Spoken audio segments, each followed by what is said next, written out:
Ouais, nous sommes encore dans la suite de notre thème. Et ce matin, vous me permettrez de faire quelques points rapidement sur quelques événements qui se passent dans Apocalypse chapitre 12. Et je ne sais pas si on doit encore faire la lecture. C'est un texte qu'aujourd'hui nous devrions maîtriser à la perfection. Parce que ça fait un bout de temps que nous sommes sur Apocalypse 12. Et bon, j'espère que ça rentre et ça reste. Je vais les lire rapidement. Apocalypse chapitre 12,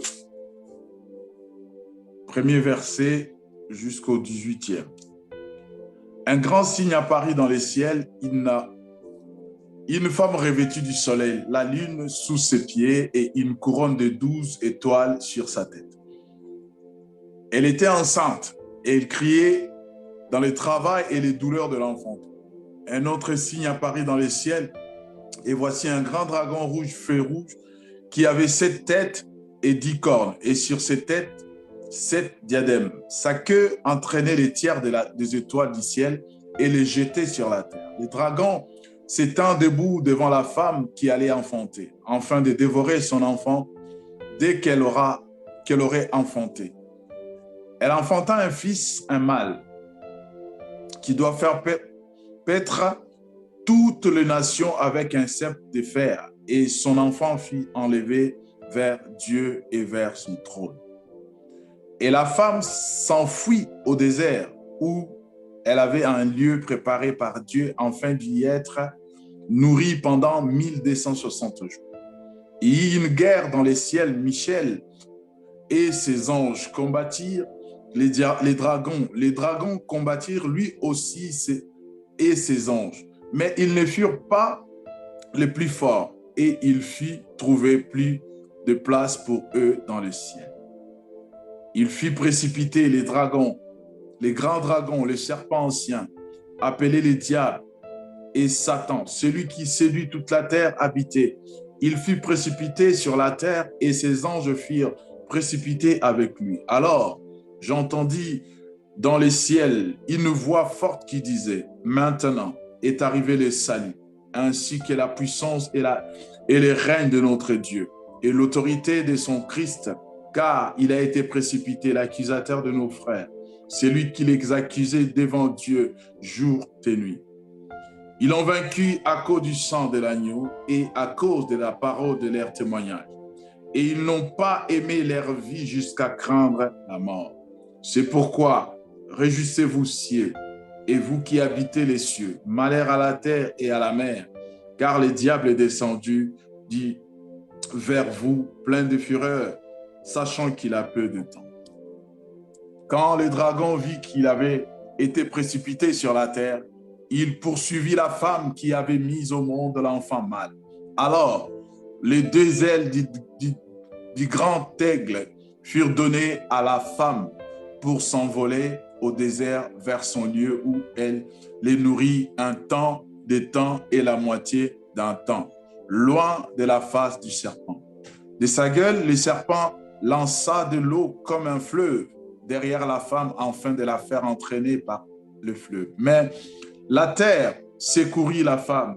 Elle ouvrit sa bouche et engloutit le fleuve que le dragon avait lancé de sa gueule. Le dragon fut irrité contre la femme et il s'en alla faire la guerre au reste de sa descendance, à ceux qui gardent les commandements de Dieu et qui retiennent les témoignages de Jésus. Et il s'étend debout sur le sable de la mer. Seigneur, bénis ta parole dans nos cœurs. Nous l'acceptons telle qu'elle. Laisse qu'elle nous fasse du bien, qu'elle console un cœur et qu'une vie soit changée en ces jours. Nous te bénissons, tendre Père. Nous te sommes très reconnaissants, Seigneur.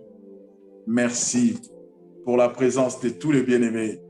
Et merci, Seigneur, pour ce moment de partage.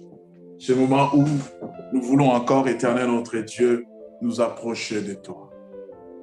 Béni soit ton nom, éternel Dieu.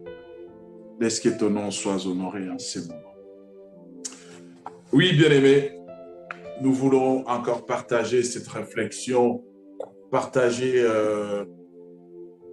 ces moments des Écritures avec vous. Lorsque nous avons évolué, je ne sais pas si nous avons oublié, mais je ne crois pas. Nous avons essayé de voir les trois principaux acteurs ou les protagonistes de ces chapitres. Nous avons parlé du dragon, nous avons parlé de la femme, nous avons parlé des anges. Et en évoluant, nous avons essayé de nous montrer par les Écritures que cette femme ne pourra être ni Marie, ni Mary Baker, ni une femme quelconque qui viendrait dans le monde pour mettre au monde un enfant mâle. Mais plutôt, cette femme, c'est Israël. Et c'est d'Israël que le salut est venu. Et c'est en Israël aussi que le Seigneur poserait ses pieds lorsqu'il reviendra dans sa gloire pour le salut de l'humanité. Chers bien-aimés, nous allons voir trois déchaînements des événements dans ces chapitres, c'est-à-dire le premier examen qui nous permet de dégager trois sections distinctes, que chacune d'elles instruira un aspect stratégique satanique. Et parmi ces trois éléments, les trois guerres, j'appellerais ça comme ça, les trois guerres que nous allons voir, du premier verset au cinquième verset, nous voyons la guerre sur la terre, Satan l'adversaire de Christ. Et la deuxième guerre, la guerre dans les ciels, Satan l'accusateur de nos frères. Et la troisième guerre se passera sur la terre, Satan l'agresseur d'Israël. Bien-aimés, la première section évoque surtout des événements passés. La deuxième, elle évoque une situation passée et présente. Et la troisième est essentiellement des perspectives futures. Ce que nous allons voir, que chaque section nous amènera néanmoins à considérer à la fois les passés, les présents et l'avenir. Car les grands dragons que nous appelons le diable, le grand dragon rouge, n'a jamais limité son action dans le temps, ni dans l'espace. Le diable agit et il en profite d'agir partout où il a le temps de le faire. Il ne laisse pas le temps, il ne nous laisse pas nous reposer. Et lui aussi, il ne se repose pas, sachant qu'il n'a pas beaucoup de temps. Et dans ça, nous allons voir encore s'il s'est opposé à Christ lors de sa première venue sur la terre, il s'opposera encore à lui. Et il va tenter de l'empêcher même de revenir ici-bas. S'il a été accusateur dans le passé, il est encore aujourd'hui. Il le sera demain, jusqu'au moment où Dieu mettra fin à ce rôle perfide, à ce rôle morbide, à ce rôle qui est en train de jouer pour entraîner les enfants de Dieu dans la dérive. Et enfin, s'il s'est attaqué autrefois à la femme qui est Israël, il la poursuivra encore à l'avenir. Vous savez, bien aimé, la vie d'Israël comme peuple n'a pas été facile. Lorsque nous lisons les Écritures, nous verrons que la vie d'Israël en tant que peuple, ils ont souffert, mais c'est un peuple de Dieu. C'est un peuple élu. Mais ils n'ont pas eu une vie paisible. Par là, je voudrais dire à quelqu'un, Des fois, les choses qui nous arrivent dans notre vie, peut-être douloureuses, peut-être incompréhensibles, mais bien aimé, lorsque nous donnons nos vies à Christ, nos vies ne nous appartiennent plus. C'est lui qui en décide et il fait de nos vies ce qu'il est bon pour nous. La souffrance peut être une marque de fabrique pour quelqu'un. Dieu veut que tu passes par la souffrance. À chaque fois, rien n'est facile pour toi. Dieu sait pourquoi. Mais à la fin, la victoire t'est donnée pour prouver que Dieu est avec toi. Voilà, quelquefois, il faut accepter aussi la part de la souffrance. Je ne suis pas contre parce que je ne suis pas un polémiste.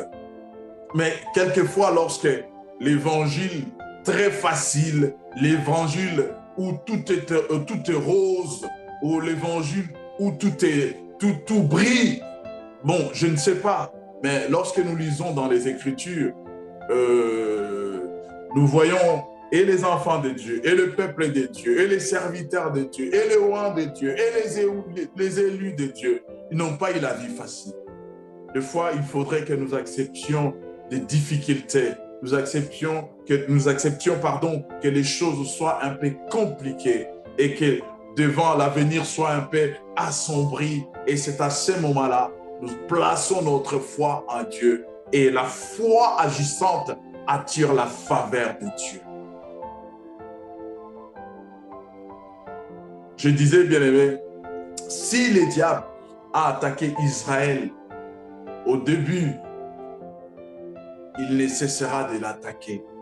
Il l'attaque aujourd'hui et jusqu'à la fin des temps. Et tout cela, c'est pour accomplir une prophétie. Et je disais, il faudrait des fois aussi dans notre vie, nous acceptions de manger l'agneau et l'herbe amère. Dieu a dit à Israël, lorsqu'ils étaient en Égypte, de tuer un agneau et de les manger avec de l'herbe amère. Vous vous imaginez un peu un agneau, une viande, ce n'était pas un bouc, non, c'était un agneau, c'est-à-dire un bébé, un agneau, disons, un agneau, le petit d'une brebis. Sa viande n'est pas comme la viande de brebis, sa viande n'est pas comme la viande de mouton, sa viande est tendre, elle est bonne à déguster, à manger. Mais le Seigneur a dit il faut la manger avec de l'herbe amère. Bien aimé, à chaque fois que nous marchons, il faudrait accepter une part de la souffrance. Jésus a dit, si moi qui suis un bois vert, suis traité de la sorte, a fortiori vous. Israël a accepté et jusqu'aujourd'hui, Israël accepte. Israël souffre. Israël ne vit pas en paix.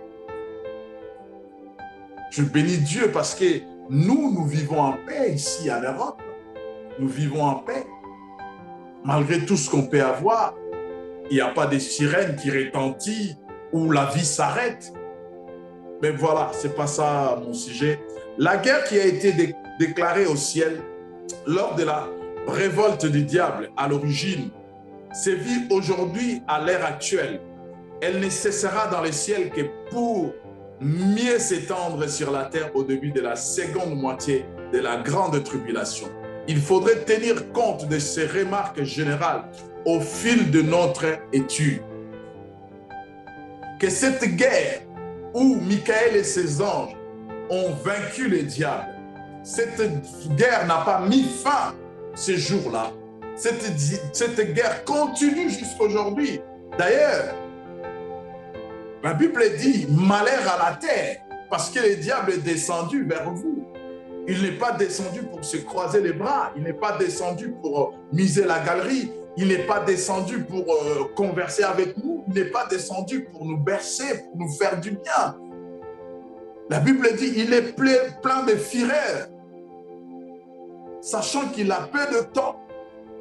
Et il doit faire la guerre à tout. Aujourd'hui, vous voyez la manière dont il fait la guerre à l'Église. surtout l'église africaine, l'église congolaise en particulier.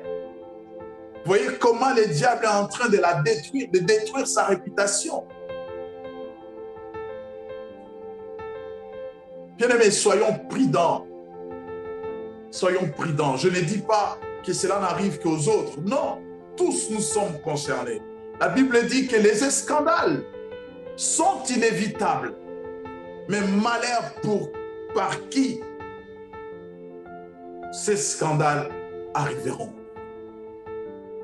Bien-aimés, s'il y a une prière que nous devrions faire tous les jours, c'est de dire, Seigneur, ne me soumets pas à la tentation. Que je ne sois pas un sujet de scandale. Que je ne sois pas un chemin, que je ne sois pas un point de contact par lequel les diables passeraient pour semer la débandade dans ta famille. C'est ça notre prière. Au lieu de se focaliser dans les choses que Dieu nous a déjà données, bien-aimés. Voyons loin. Le diable n'a pas besoin de ce que nous appelons bénédiction. Même tes bénédictions en toi, il n'en a pas besoin. C'est un usurpateur. Il n'en a pas besoin. Il n'a pas besoin de voler ce que Dieu nous a donné pour exister. Il sait se déguiser, il sait usurper, il sait se fabriquer toutes ces choses. Il ne viendra pas ici chez moi pour récupérer ce que j'ai, pour aller le donner à l'autre. C'est un passe-temps. Il va passer son temps pour rien. Bien aimé, le diable n'est pas bête. Nous nous focalisons dans nos prières, c'est comme si nous protégeons. Non! Je voudrais dire ici, cela n'engage qu'à moi, bien aimé. La sanctification vaut mieux que 10 000, des milliers, des millions de prières de soi-disant combats spirituels. La sanctification. La Bible ne dit pas chercher la paix avec tous et les combats spirituels sans lesquels personne ne verra le Seigneur. Non! Chercher la paix avec tous et les bénédictions sans lesquelles personne ne verra le Seigneur. Chercher la paix avec tous et les jeûnes et les prières sans lesquelles personne ne verra le Seigneur. Non! Nous jeûnons, mais nous ne craignons pas Dieu. Nous prions, mais nous ne craignons pas Dieu. Nous sommes soi-disant bénis, mais nous ne craignons pas Dieu.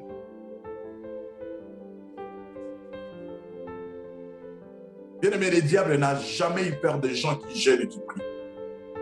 Jamais. Il n'a jamais eu peur des gens qui ont jeûné 40 jours. Il est venu voir Jésus, le Fils de Dieu, la parole incarnée, le Verbe fait chair.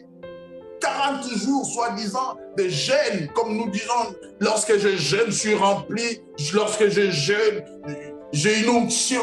Mais cette onction, bien-aimé, ça n'a pas fait peur au diable.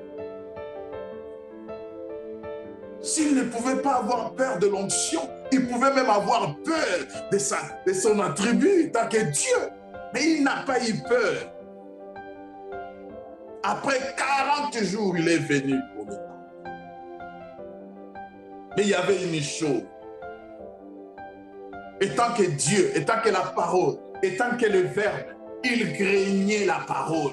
Il obéissait à la parole. Il respectait la parole. Voilà pourquoi il n'a pas lié. Voilà pourquoi il n'a pas bombardé. Il n'a pas envoyé le feu. Il a dit, il est écrit. Si ce qui est écrit est vrai, bien aimé, le diable fuira de lui-même.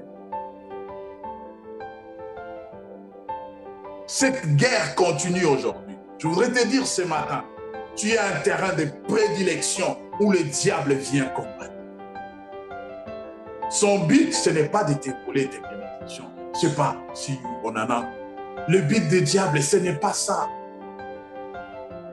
C'est de te distraire. Et à la fin, tu te retrouves en train de pleurer. Voilà pourquoi je disais, la crainte de l'Éternel vaut mieux que 10 000 jours de jeûne et prière.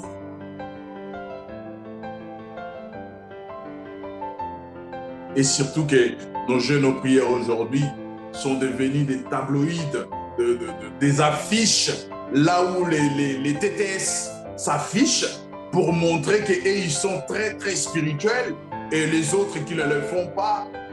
Je me demande, bien-aimés, si nous lisons les évangiles, la Bible dit, lorsque nous sommes dans cet état, nous devrions nous vêtir comme il faut, nous parfumer et que personne ne soit au courant. Que personne ne soit au courant. Et aujourd'hui, bon, excusez-moi, je continue mon exposé. La première guerre sur la terre, Satan l'adversaire de Christ, Apocalypse 5, 12, 1 à 5. Un grand signe parut dans les ciels, une femme enveloppée du soleil, la lune sous ses pieds et une couronne de 12 étoiles sur sa tête. Elle était enceinte et elle criait, étant en travail et dans les douleurs de l'enfant. Un autre signe parut encore dans le ciel, et voici, c'était un grand dragon rouge feu, ayant 7 têtes de 10 cornes, et sur ses têtes, 7 diadèmes. Sa queue entraînait les tiers des étoiles du ciel et les jetait sur la terre. Le dragon s'étend devant la femme qui allait enfanter, afin de dévorer son enfant, lorsqu'elle aurait enfanté. Elle enfanta un fils qui doit paître toutes les nations avec un verge de fer, et son enfant fut enlevé vers Dieu et vers son trône. Bien-aimés, ces versets nous présentent les agissements de Satan au cours de 3 tentatives distinctes. La première, à l'origine, le diable a entraîné des anges dans sa déchéance. Il n'est pas parti seul. C'est ça sa stratégie, bien-aimé. Il ne veut pas mourir seul. Il ne veut pas être condamné seul. Il va entraîner toujours. Il veut entraîner les gens dans sa déchéance. À Bethléem, le diable a voulu dévorer les fils de la femme Israël. Hérode dit, allez prendre les informations sur l'enfant qui devait naître. C'était pour quel but? Ce n'était pas pour qu'il aille lui faire des cadeaux. Ce n'était pas pour qu'il aille les voir, se prosterner. Il avait un dessein satanique, enfer, pour mettre fin à la vie de cet enfant. Comme je le disais, bien-aimé, lorsque nous craignons Dieu, bien-aimé, Marie n'a pas prié, Joseph non plus. La Bible ne nous dit pas cela. Mais Dieu dans son alliance, Dieu dans ce qu'il a promis, Dieu dans sa fidélité, il a pourvu pour la protection de l'enfant. Troisièmement, au mont des Oliviers, le diable n'a pas pu empêcher l'ascension de Christ.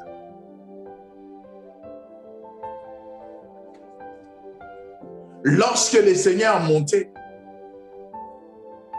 le diable voulait que la femme le touche.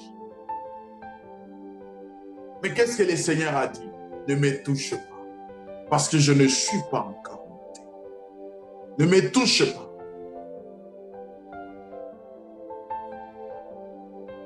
Seigneur, je vais te toucher, bien-aimé. Il y a des fois où le Seigneur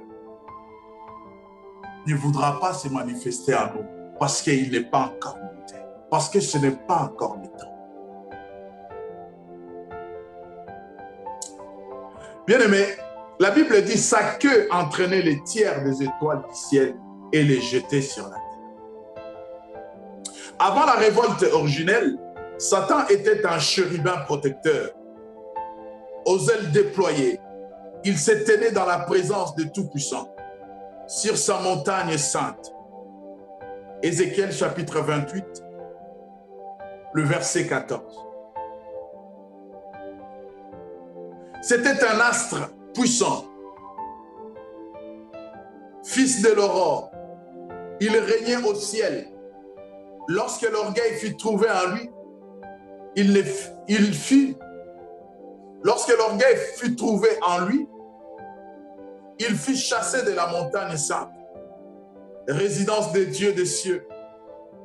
Il entraîna alors dans sa rébellion une légion d'anges que le symbolisme d'Apocalypse 12 assimile aux étoiles. Nous pouvons voir ces attributs de Satan, comment il régnait, comment il était dans la présence de Dieu, comme je l'ai dit, dans Ézéchiel 28, à partir du verset 14, Ésaïe 14, 12, Ésaïe 14, 13 à 14, Ézéchiel 28 encore, Ésaïe 14 et Apocalypse 12. Si vous voulez voir, c'est Ésaïe 14 et Ézéchiel 28. Lisez ce qu'était le diable avant sa chute. Des légions d'anges, probablement les tiers de l'armée céleste originelle. Donc, a été entraîné par les dragons dans sa révolte. Ces anges ont perdu leur dignité pour exercer désormais une influence malfaisante et ils s'acharnent sur les enfants de Dieu pour les entraîner à la perdition. Ils s'acharnent sur la créature de Dieu, sur la création de Dieu, pour la détruire. Et cet acharnement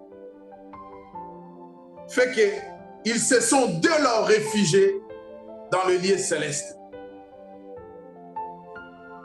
Et le lieu céleste est là, il ne faut pas le confondre avec la montagne sainte du Tout-Puissant, où ils sont devenus, dans le lieu céleste, où ils sont devenus les dominations, les autorités, les princes de ce monde des ténèbres, les esprits méchants dont parle apôtre Paul dans Éphésiens chapitre 6 verset 12.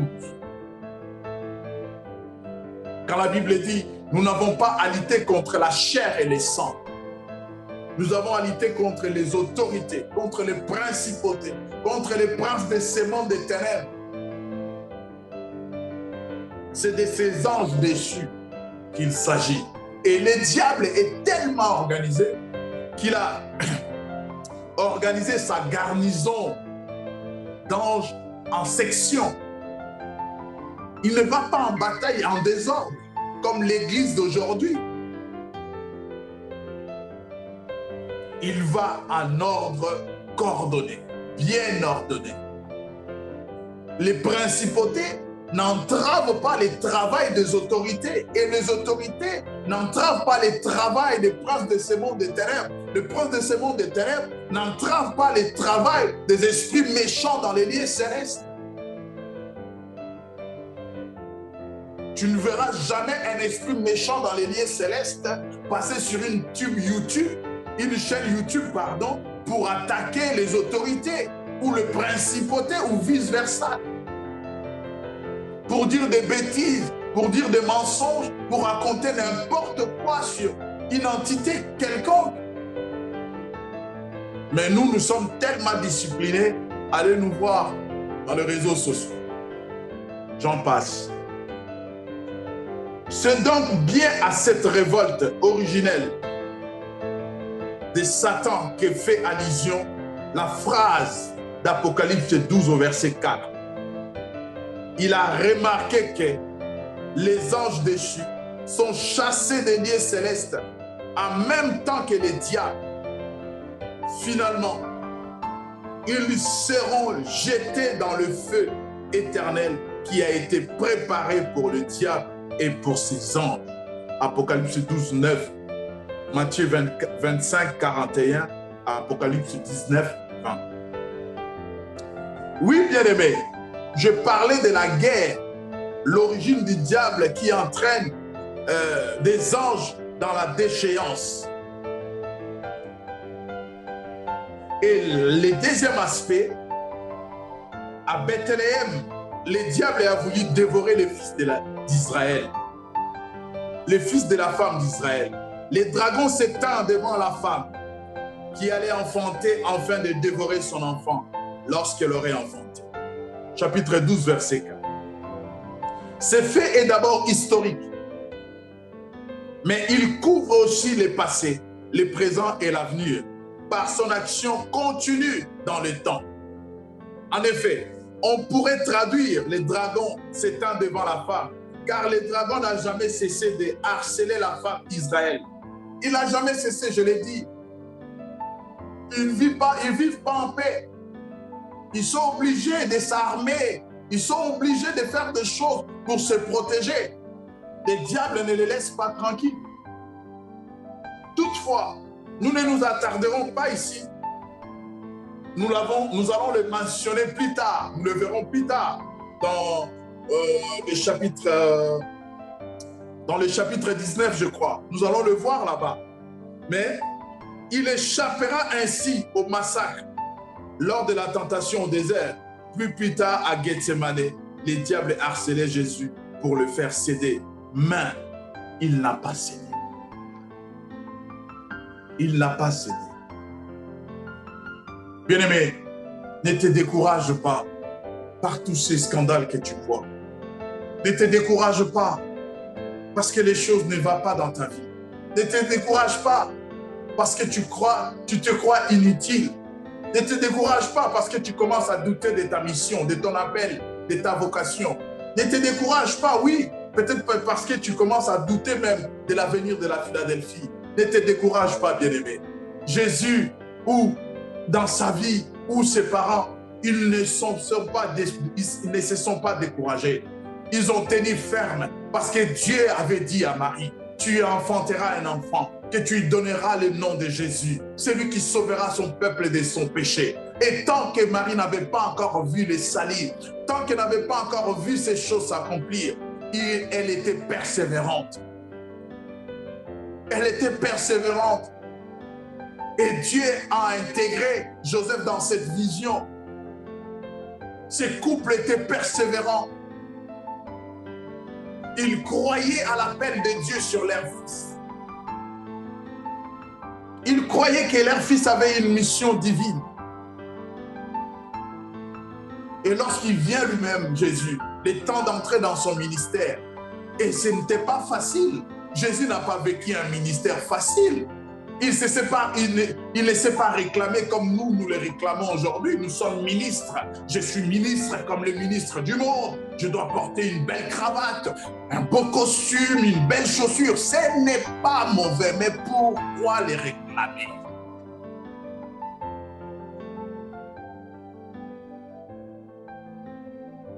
La simplicité de cet homme. Vous imaginez Dieu incarné qui s'est confondu avec ses disciples. On ne savait même pas c'est qui les maîtres et c'est qui les disciples. Il était là dans la mêlée, il était là avec tout le monde. Il était simple, il pouvait s'asseoir par terre, manger avec les disciples. Il pouvait les laver les pieds, il pouvait donner la nourriture aux autres. Manger, moi je mangerai après. Il n'était pas là en train de se réclamer ministre, archi, tondo, je ne sais pas, tous ces termes, tous ces attributs. Il ne s'est pas réclamé.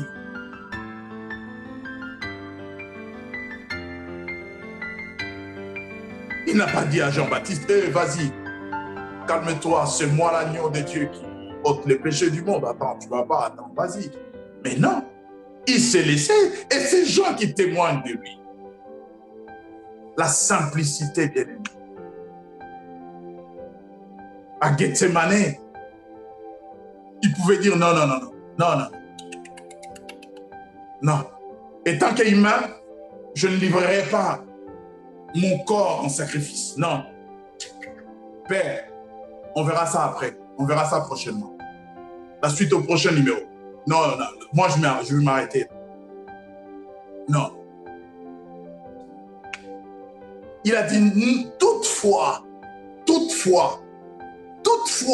bien aimé, à Gethsemane, il y avait des scandales. À Gethsemane, c'était soit Christ il abandonne, ou soit Pierre devient co-rédempteur. Il y avait des scandales à Gethsemane. Soit il abandonne, soit Pierre devient co-rédempteur. Cela allait falsifier les Écritures. Mais qu'est-ce qu'il a dit? Toutefois, toutefois, toutefois, non pas la mienne, mais la tienne. Pierre, tu ne connais pas les desseins de Dieu. Tu ne connais pas les desseins de Dieu. Remets ton épée. Remets ton épée. Bien aimé, il allait se passer un scandale à Gethsemane. Peut-être pas Pierre tout seul, mais il y aurait eu beaucoup de disciples qui seraient morts encore au Rédempteur.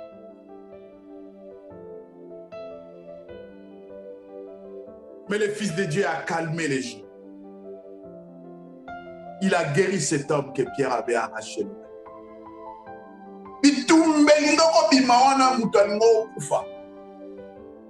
Mais la mort là, ce n'était pas destiné à tout le monde.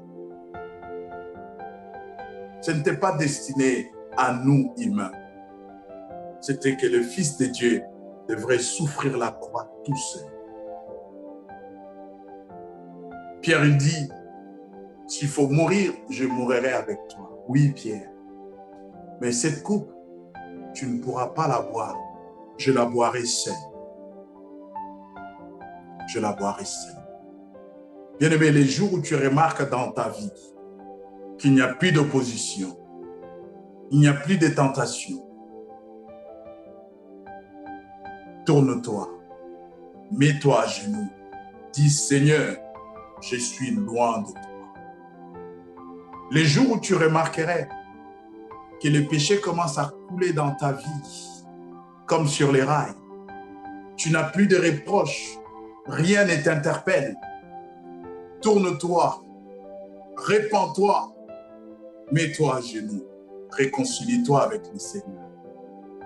Bien-aimés, les oppositions nous rendent forts. Les oppositions nous affermissent. Les épreuves nous rendent forts et fidèles à Dieu. Après un temps d'épreuve, vient la consolation. Vient la consolation.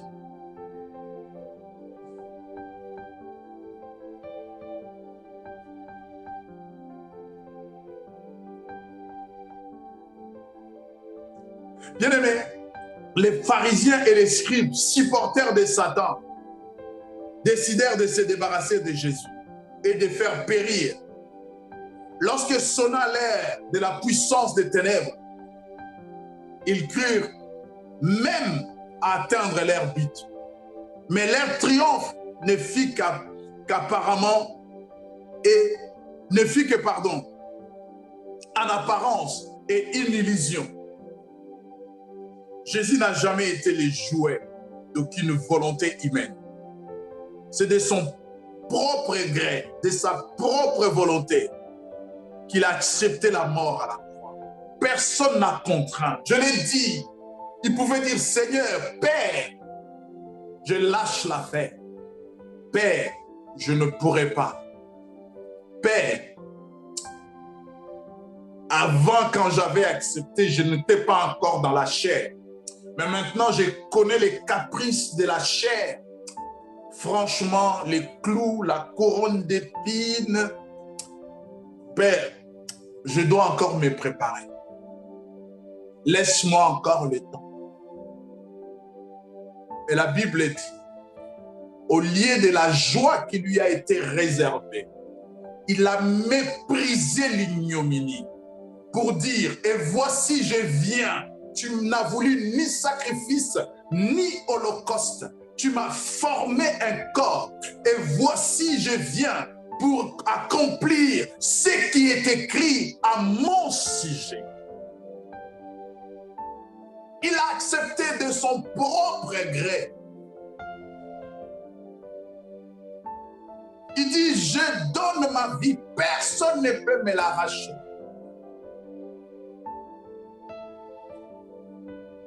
Et lorsqu'un souverain vient faire comme si c'est lui qui avait le droit de la mort et de la vie, il lui dit, non, Si cela ne t'avait pas été donné par mon Père, tu n'as aucune autorité sur moi.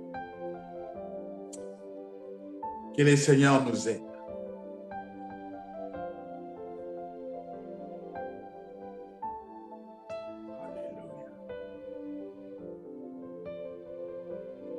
Jésus savait qu'à cette mort sera le prélude de la victoire de l'humanité, de toutes celles et tous ceux qui croiront en lui.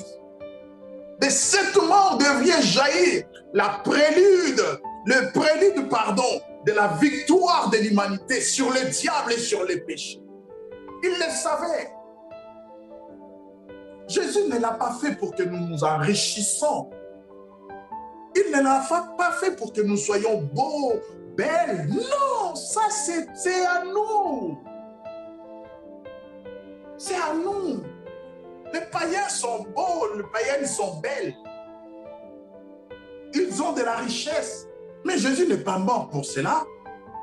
Il est mort pour que nous ayons la victoire. Seigneur, aide-nous à comprendre certaines choses. La victoire sur le mal et sur le péché. Sur les diables et sur ses anges. Bien-aimé, je préfère cette victoire à tout ce que nous pouvions nommer comme bénédiction. J'ai dit à Dieu de tout prendre comme bénédiction et de me donner seulement cette victoire. Je pense que c'est celle que je veux. L'argent ne peut pas acheter des saluts. La beauté ne peut pas nous dédouaner de la mort. Avoir un rang social ne peut pas nous affranchir de la mort.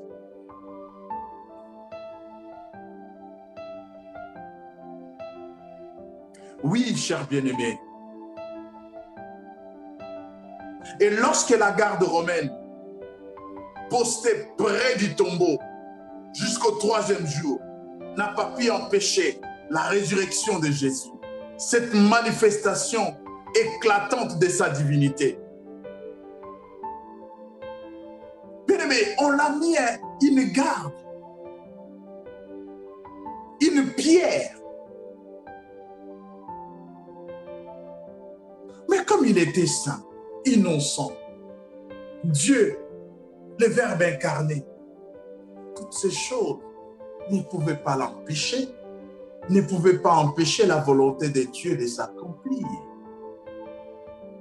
Si tu es enfant de Dieu, tu crains Dieu, tu marches en t'efforçant en nouveauté de vie. Bien-aimé, qui est des gars, qui est une pierre, cela ne t'empêchera pas d'aller, de venir, de franchir, d'arriver là où Dieu t'attend. Impossible. Impossible. La pierre là a témoigné pour Jésus. Les gardes a témoigné pour Jésus. Laisse que les obstacles, tout ce que tu constates comme obstacle qui t'empêche d'arriver quelque part, prie pour que ces obstacles un jour témoignent pour la gloire du Seigneur. La pierre ne parle pas, mais aujourd'hui, quand les gens vont dans la tombe de Jésus, ils voient cette pierre, ils observent, ils disent, mais comment il a pu faire? Comment cet homme a pu faire pour posséder? Cela montre le miracle et la puissance de notre Dieu. Les disciples n'ont pas passé leur temps à bombarder cette pierre, à faire éclater cette pierre, à envoyer le feu sur cette pierre. D'ailleurs, ils n'ont même pas prié. Ils étaient inquiets pour leur vie et pour leur maître, à qui ils avaient mis toute leur confiance. Souvenez-vous des disciples d'Emmaüs. Mais Dieu dans sa préscience, Dieu dans sa souveraineté, dans sa puissance, était déjà en train d'agir. Il était déjà loin. Dieu a toujours une longueur d'avance. Dieu ne vient ni à l'heure, ni en retard. Dieu vient dans le temps. Voilà pourquoi la Bible dit, il est le maître des temps et des circonstances. Il n'est pas le maître de l'heure, il est le maître des temps et des circonstances. Dieu est dans le temps. Alors que toi, tu peux croire qu'il arrive en retard, mais lui, il est dans le temps. Oh maître, si tu avais été ici, mais il est dans le temps, Marie. Marc, il est dans le temps. Toi, tu regardes l'heure, tu regardes les calendriers, tu regardes je ne sais quoi, mais lui, il est dans le temps, il est le maître, il est dans le temps. Sa préoccupation, ce n'est pas aujourd'hui ou demain, sa préoccupation, c'est toi. Est-ce que tu as une petite foi comme ces grains de sénévé?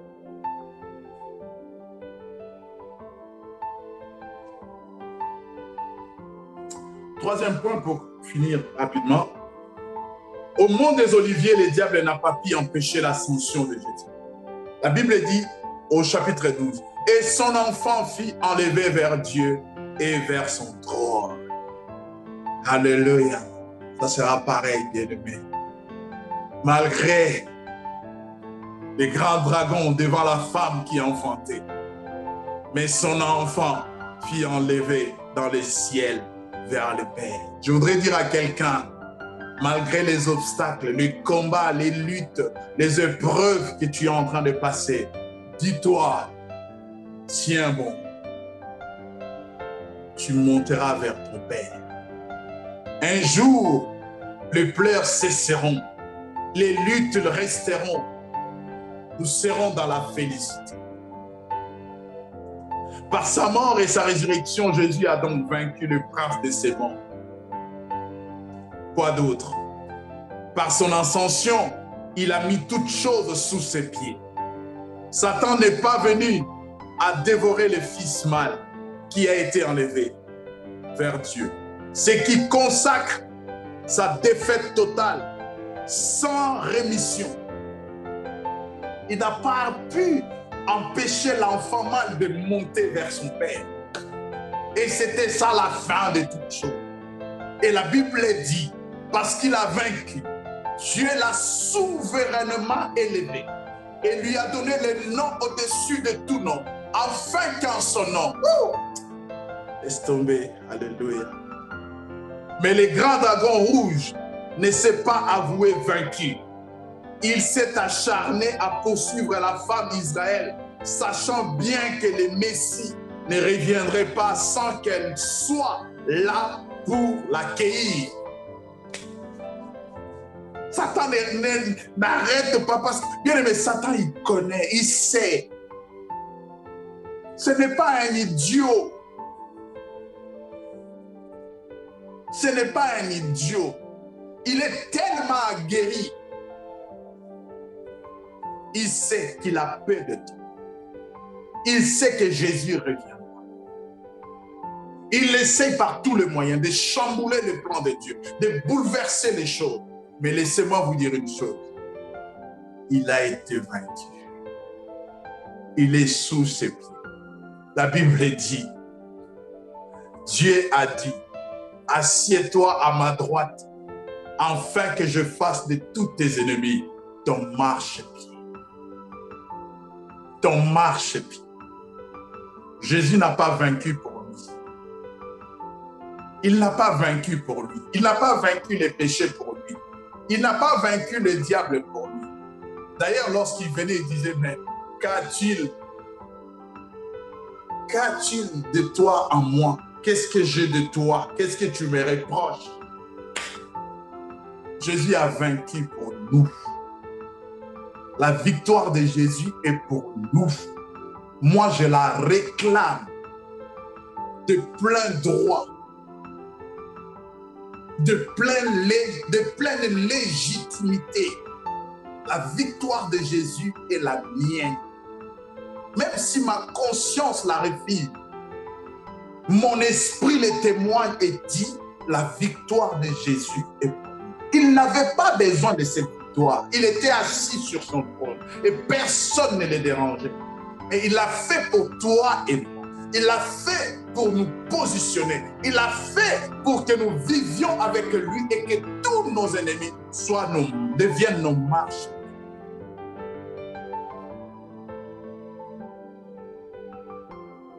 La Bible dit, lorsque nous passons dans les eaux de baptême, nous mourons avec Christ et nous ressuscitons avec lui. Es-tu mort avec Christ? Es-tu ressuscité avec lui? Oh bien-aimé, ressaisis-toi. Ressaisis-toi. Ces combats, cette bataille, ça s'est déjà livré. Ces films, c'est déjà réalisé. Nous sommes juste en train de voir la rediffusion.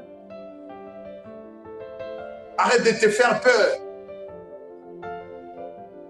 Si tu n'as jamais encore regardé ces films, moi je te dis, arrête de te faire peur. Tu ne mourras pas. Tu ne mourras pas. L'acteur principal, il viendra te sauver. Que le diable ne te fasse pas effrayer. Sois calme. Crains l'Éternel. Marche dans l'obéissance, dans la soumission. Cherche la paix. Aussi longtemps que cela dépend de toi. Et la sanctification. Et la sanctification. Mets-toi à part pour Dieu. Crains l'Éternel. Il a dit, il combattra pour vous. Ce n'est pas d'aujourd'hui. Cette phrase a été révélée il y a des milliers d'années. Tu n'étais pas encore né. Dieu avait déjà promis qu'il combattra pour vous. Et il l'a déjà fait. Il a déjà fait, bien-aimé. Ne croyez pas que de temps en temps, Dieu laisse son trône, il vient, il combat, après il repart, il s'assoit. Ouf, c'était dur aujourd'hui. Ah bah, ce mec-là, il a failli m'avoir, heureusement. Non! Ce film a déjà été réalisé. Ça date de milliers d'années. L'acteur est mort, mais il n'est pas mort en vain. Il est mort. Il est ressuscité, il a vécu à la fin.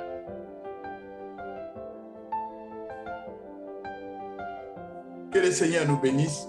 Papa, bénis ta parole et bénis chacun de nous.